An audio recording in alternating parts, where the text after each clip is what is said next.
Bonjour à tous, c'est Jean-Luc Haut sur sa chaîne YouTube. Aujourd'hui, nous allons parler de la lutte anti-drone qui est devenue un enjeu désormais stratégique. Alors sur la photo, vous pouvez voir des soldats du 54e régiment de transmission, également appelés les traqueurs d'ondes. C'est dans ce régiment qu'a été conçu le BAD, c'est le boîtier d'action et de détection de drones. Il s'agit d'un petit boîtier électronique tenant dans une poche, construit avec des composants que l'on trouve dans le commerce et qui a pour but de repérer les drones et de brouiller leur transmission. Une invention qui a déjà séduit le chef d'état-major de l'armée de terre, le général Pierre Shields, illustrant que sur le front ukrainien, 70% des drones utilisés sont neutralisés par la guerre électronique. Avec la prolifération des drones aériens civils et militaires, le risque de leur usage malveillant a considérablement augmenté depuis une décennie. Le développement de la lutte anti-drone, le LAD, s'inscrit donc désormais comme une priorité de sécurité nationale dans un contexte éternellement de combat entre le glaive et le bouclier. Les incidents de sécurité se sont multipliés aux abords des pistes d'aéroports, des centrales nucléaires, des sites industriels sensibles, des bases militaires ou des prisons, afin de livrer des produits stupéfiants, des téléphones ou des armes. Comme pour toute technologie disruptive, bon marché, facilement utilisable, le détournement du drone apporte à son utilisateur de la puissance dans l'action, de l'agilité, de la rapidité, de la sécurité pour très peu d'investissement initial. Au Mexique et en Colombie, les narcocartels ont intégré l'usage des drones d'attaque dans leurs opérations contre la police et contre les gangs rivaux. Les télépilotes de drones tueurs, les sicarios, sont formés au sein d'unités structurées. En France, des équipes de cambrioleurs les utilisent comme outils de renseignement pour réaliser du repérage discret avant de cibler une propriété lorsque ses occupants sont sortis. D'une manière générale, les usages malveillants des drones aériens et bientôt des robots terrestres sont multiples. Le spectre d'impact est particulièrement large, allant du simple survol d'une zone interdite par défi de l'autorité jusqu'à l'assassinat mafieux ou l'attentat terroriste par drone kamikaze.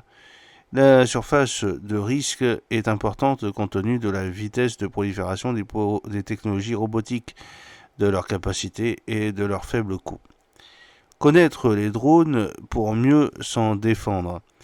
Historiquement, le concept de lutte anti-drone est né avec l'invention du drone, mais sa mise en œuvre opérationnelle est arrivée beaucoup plus tard, faute de technologie efficace. La raison de ce déphasage réside essentiellement dans le niveau de complexité de la fonction anti-drone. Il est en effet beaucoup plus simple de faire voler un drone dans une zone interdite que de lui interdire de pénétrer dans cette zone. Il est important de prendre en compte ce principe d'asymétrie de complexité entre les fonctions d'attaque et de défense. L'avantage est et restera durablement du côté de l'attaquant.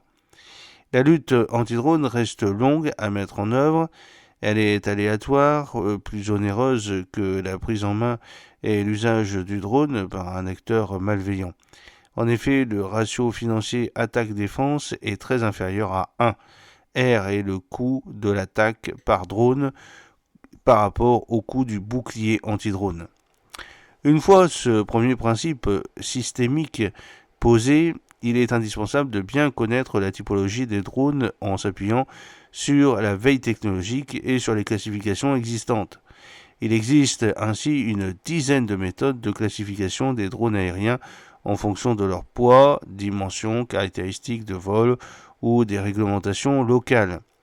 Le classement américain en 5 groupes s'appuie essentiellement sur 3 critères, la masse, la hauteur et la vitesse de vol du drone. Pour le groupe 1, ces drones ont une masse inférieure à 20 lbp, c'est-à-dire 9,071 kg. Ils volent en fonctionnement normal à moins de 1200 pieds, c'est-à-dire 365 mètres, au-dessus du niveau du sol à des vitesses inférieures à 250 nœuds, c'est-à-dire 463 km/h. C'est par exemple le DJI Mavic 3, le Parrot Anafi, la Airborne 0800 Busard. Pour le groupe 2, ces drones ont une masse se situant entre 21 et 55 livres, de 9,52 kg à 24,94 kg.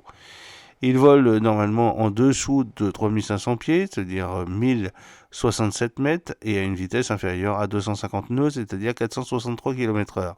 C'est par exemple les OS Strix. Pour le groupe 3, ces drones ont une masse située entre 55 et 1320 livres, c'est-à-dire de 24,94 kg à 598,74 kg. Ils opèrent normalement à moins de 18 000 pieds au-dessus du niveau moyen de la mer, 5 486,4 mètres, et à des vitesses inférieures à 250 nœuds, c'est-à-dire 463 km/h. C'est par exemple les OS Endurance 1200, les OS Veloce 330. Pour le groupe 4, ces drones ont une masse supérieure à 1320 livres, 598,74 kg. Ils opèrent normalement en dessous de 18 000 pieds, 5 486,4 mètres, sans borne supérieure de vitesse, exemple le Predator, le Fire Scout ou le Grey Eagle. Pour le groupe 5, ces drones ont une masse supérieure à 1320 livres, c'est 598,74 kg. Ils opèrent normalement à plus de 18 000 pieds, c'est-à-dire 5 486,4 mètres, sans limite de vitesse. C'est le Reaper, le Global Hawk, le Triton Global et l'Uclas. En pratique, on parle de petits drones pour les systèmes appartenant au groupe 1 et 2, et les grands drones sont catégorisés dans les groupes 3, 4 et 5. Les premiers drones tactiques figurent dans le groupe 3, et les drones aériens de grande taille, groupe 4 et 5, sont majoritairement dédiés à des applications militaires. Ils doivent être considérés comme des systèmes robotisés complexes, intégrant des infrastructures, des abris, des pistes, des aérodromes ou des aéroports, du personnel qualifié, du soutien logistique pour l'approvisionnement en carburant, en munitions et en maintenance. En France, nous utilisons souvent la classification de masse suivante. Les nanodrones, les vecteurs de masse inférieure ou égale à 250 grammes, les microdrones, les vecteurs dont la masse est située entre 250 grammes et 2 kg, les petits drones, les vecteurs de 2 à 25 kg, les medium drones, les vecteurs de 25 à 150 kg, les grands drones, les vecteurs de plus de 150 kg. L'OTAN possède également sa propre classification, selon trois grandes classes définies par les usages de drones sur le champ de bataille. Ces trois classes sont elles-mêmes subdivisées en sous-classes, caractérisées par le cadre d'emploi, l'altitude normale en opération, le rayon d'action en mission, le niveau d'intégration et le commandement. La classification OTAN a été construite pour les drones militaires. Alors, typologie des intrusions de drones dans les zones interdites. Il y a l'introduction involontaire ou inconsciente. L'intrusion involontaire résulte d'une méconnaissance de la réglementation des zones de vol. Le télépilote amateur est un débutant. Il n'a pas conscience de diriger son drone dans une zone interdite de vol. Il vient de le recevoir et effectue son premier vol dans un cadre ludique sans savoir qu'une réglementation existe. Ce type d'intrusion, qui semble anodine, peut provoquer de graves perturbations dans le trafic aérien aux abords d'un aéroport, mobiliser les services de sécurité ou provoquer un accident dans le pire des cas. Il y a aussi l'intrusion volontaire ou consciente. Le télépilote décide sciemment de faire voler son drone dans une no-fly zone. Il est conscient d'enfreindre la réglementation en vol. Ses motivations ou objectifs peuvent s'inscrire dans un large spectre d'usages malveillants. La motivation 1, c'est le simple défi de l'autorité et de ses règles. Le télépilote, provocateur ou joueur, souhaite braver les interdits, rejeter les règles, défier l'autorité, se sentir libre de voler partout, sans limitation. La motivation 2, c'est l'activisme et le militantisme. Le télépilote cherche à mettre en lumière ou à défendre une cause au sein d'un groupuscule, d'une association ou d'une ONG. L'activisme se caractérise par l'intrusion illégale d'un drone dans une zone de vol interdite. Les scénarios sont multiples. L'activisme symbolique non destructeurs menés par des associations ou des ONG qui souhaitent attirer l'attention du public sur une cause à défendre, par exemple en réalisant le survol illégal d'une centrale nucléaire pour dénoncer l'insuffisance de systèmes de sécurité et militer contre les infrastructures nucléaires. Deuxièmement, l'activisme de perturbation, au nom duquel des militants survolent des pistes d'un aéroport pour bloquer momentanément les décollages et l'atterrissage d'avions de ligne.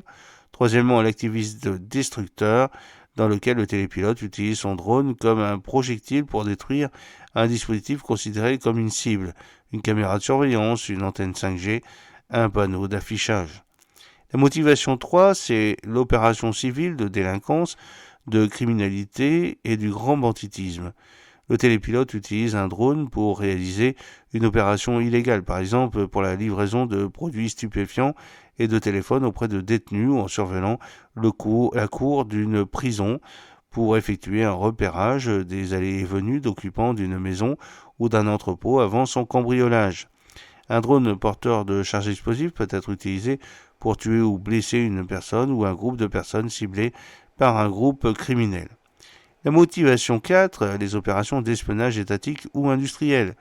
Des agents du service de renseignement étranger s'appuient sur des vols illégaux de drones pour collecter des informations sur une infrastructure sensible et pour tester les réponses sécuritaires mises en place. La motivation 5, c'est toutes les opérations militaires sur un théâtre d'opération. À l'image du conflit russo-ukrainien, les drones porteurs de charges sont utilisés pour cibler les unités ennemies. L'utilisation de munitions téléopérées est généralisée. Les drones de surveillance, de renseignement, de marquage et de désignation de cibles pour l'artillerie interviennent sur le front comme en profondeur derrière les lignes ennemies. Depuis 5 ans, le nombre d'incidents de sécurité impliquant des drones a explosé. Les grands événements culturels, sportifs ou mémoriels font l'objet d'intrusions dans les zones d'exclusion. Plus de 4000 vols illégaux de drones ont eu lieu autour de grands événements sportifs en 2023 aux États-Unis, entraînant des retards coûteux et mettant le public en danger. Les grands principes de lutte anti-drone, c'est la lutte anti-drone de NAD s'appuie séquentiellement sur 4 étapes fonctionnelles. Première étape, la détection des drones pénétrant dans un espace aérien donné. Deuxième étape, l'identification du drone autorisé ou non autorisé à voler en zone civile ou en drone ami, drone ennemi en zone militaire. Troisième étape, le suivi dynamique continu du drone dans l'espace aérien. Quatrième étape, le cas échéant, la capture ou la destruction du drone considéré en vol illégal. Ces 4 étapes présentent leur propre complexité et mobilisent des technologies spécifiques. La LAD en contexte civil n'est pas la LAD d'une zone de guerre. Les moyens de détection, de suivi, de neutralisation ne sont pas les mêmes. L'efficacité de la détection et de la classification varie selon plusieurs facteurs. La taille des drones, leur masse, leur vitesse, leur accélération, les matériaux qui les composent, leur signature radar, leur comportement dynamique et les similitudes existantes avec d'autres objets volants comme les oiseaux ou les avions sont autant de paramètres à prendre en compte dans la détection. La hauteur de vol des drones, allant de quelques mètres à plusieurs kilomètres au-dessus du sol, influence les performances des systèmes de détection qui doivent pouvoir s'adapter à ces disparités.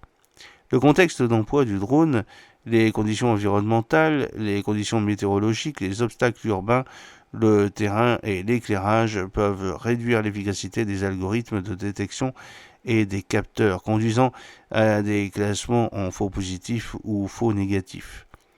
Pour relever ces défis, il faut nécessairement mener une recherche continue sur de nouvelles méthodes de détection et de classification et exploiter les progrès réalisés sur les capteurs.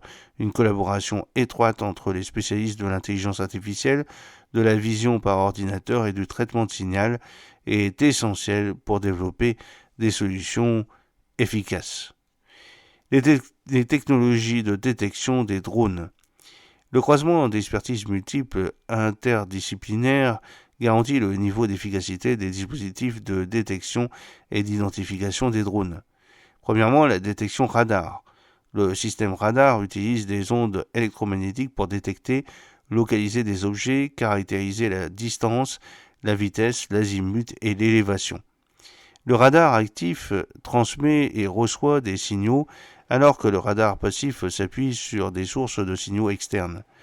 Il existe plusieurs types de radars. Le radar de surveillance pour la détection à longue portée, le radar à ondes millimétriques, efficace dans différentes conditions météorologiques, le radar à impulsion Doppler, qui détecte les changements de fréquence, le radar à ondes continues, qui assure une transmission continue de signaux, et le radar à modulation de fréquence.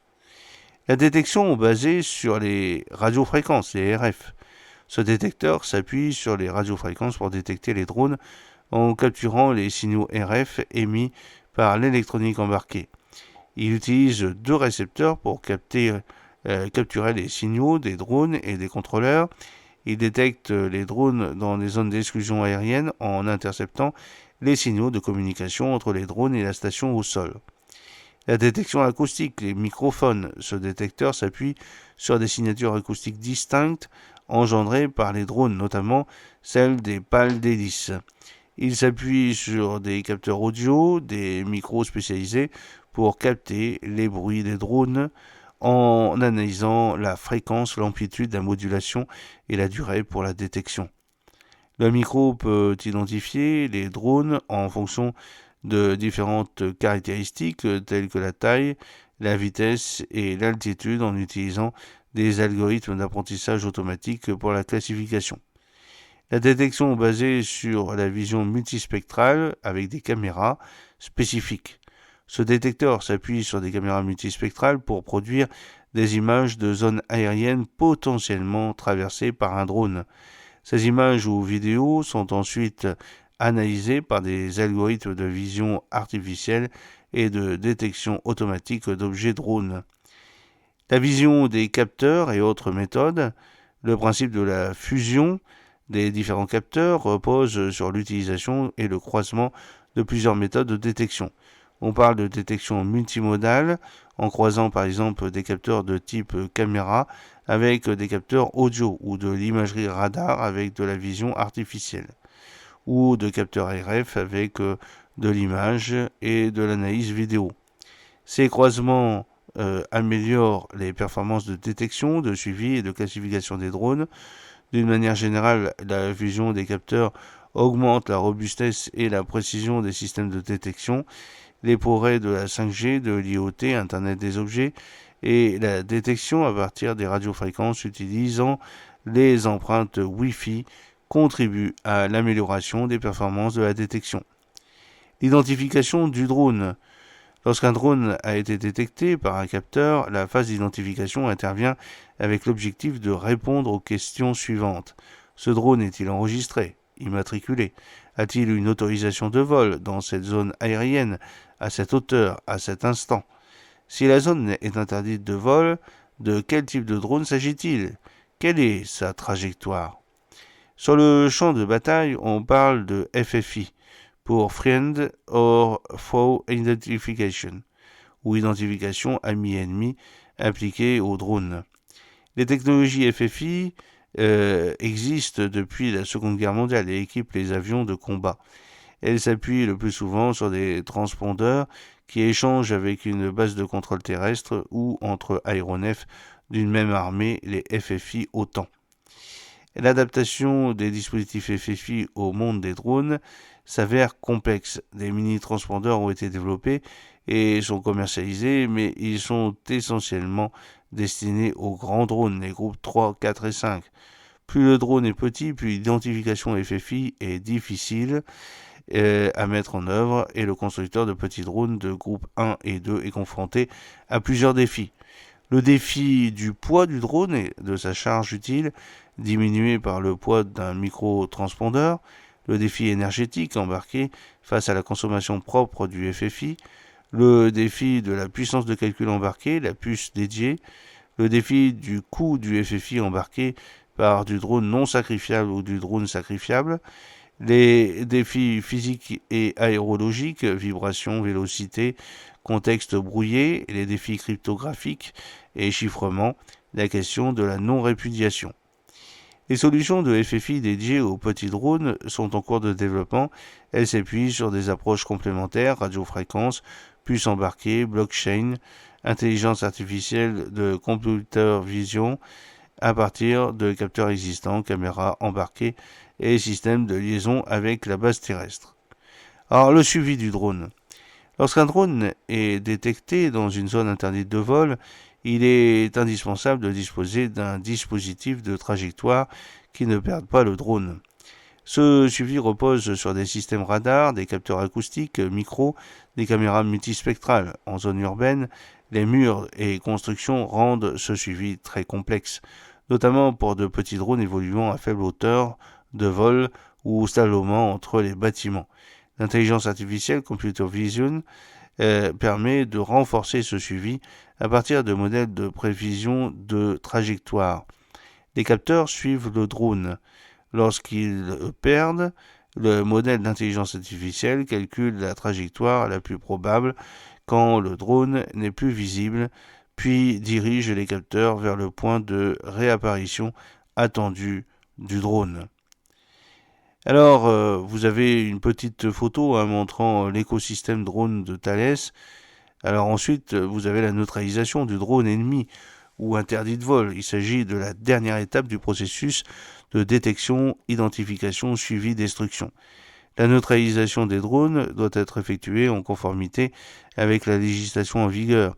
Il est ainsi nécessaire de prendre en compte l'intégralité du spectre des conséquences post-neutralisation. Le propriétaire du drone perd son système, préjudice matériel. Si le drone neutralisé s'écrase au sol, il peut blesser des personnes ou provoquer des dommages à des tiers. Si le drone neutralisé est porteur d'une charge explosive, sa neutralisation peut provoquer l'explosion de cette charge en vol ou au sol, avec des conséquences importantes sur le voisinage du drone. Face à cela, les dispositifs de neutralisation de drones reposent sur deux approches. Les techniques de guerre électronique et cybernétique, le brouillage des liaisons radiofréquences, RF, son coût est relativement faible, il ne détruit pas le drone et évite des dommages collatéraux liés à sa chute. Son usage en France est très réglementé et réservé aux opérateurs étatiques. Le brouillage des moyens de navigation par satellite GNSS, GPS, Galileo, etc., il est très efficace sur les drones qui sont guidés par GPS. Une fois la liaison GPS perdue, le drone ne sait plus comment se diriger et finit par tomber. Les constructeurs de drones proposent désormais des systèmes utilisables en GPS denied. Le drone se géolocalise localement à l'aide de ses capteurs embarqués. En reconnaissant des points caractéristiques du paysage, il reconstruit une cartographie en temps réel en comparant les points d'intérêt détectés à ceux figurant en dur dans une carte embarquée. Le brouillage GPS n'a pas d'impact sur ce type de drone. Seuls les services étatiques sont autorisés à mettre en œuvre du brouillage GNSS, car ce type d'opération peut impacter le trafic aérien dans sa globalité. Le canon à impulsion électromagnétique IEM, ce canon produit des impulsions électromagnétiques de forte intensité en direction du drone afin de neutraliser son électronique embarquée, les circuits électriques et électroniques, les cartes, les puces, les calculateurs, les mémoires. Plusieurs défis techniques sont à relever sur les dispositifs IEM, en particulier la quantité d'énergie nécessaire pour produire l'impulsion, la faible portée, la faible focalisation du faisceau électromagnétique, le taux d'absorption atmosphérique et les dommages collatéraux associés à l'impulsion sur les systèmes électroniques qui ne doivent pas être détruits. Les fusils et canons laser aveuglants et lasers de puissance, ces dispositifs utilisent un laser de faible puissance pour aveugler les capteurs embarqués dans le drone, en particulier ses caméras. Cette méthode bon marché reste aléatoire. Elle ne fonctionne pas toujours car il faut pouvoir cibler précisément le capteur. Les fusils et canons laser à puissance ciblent directement le drone pour le brûler. Ces canons sont très efficaces dans un contexte d'emploi militaire. Ils peuvent produire des effets collatéraux importants.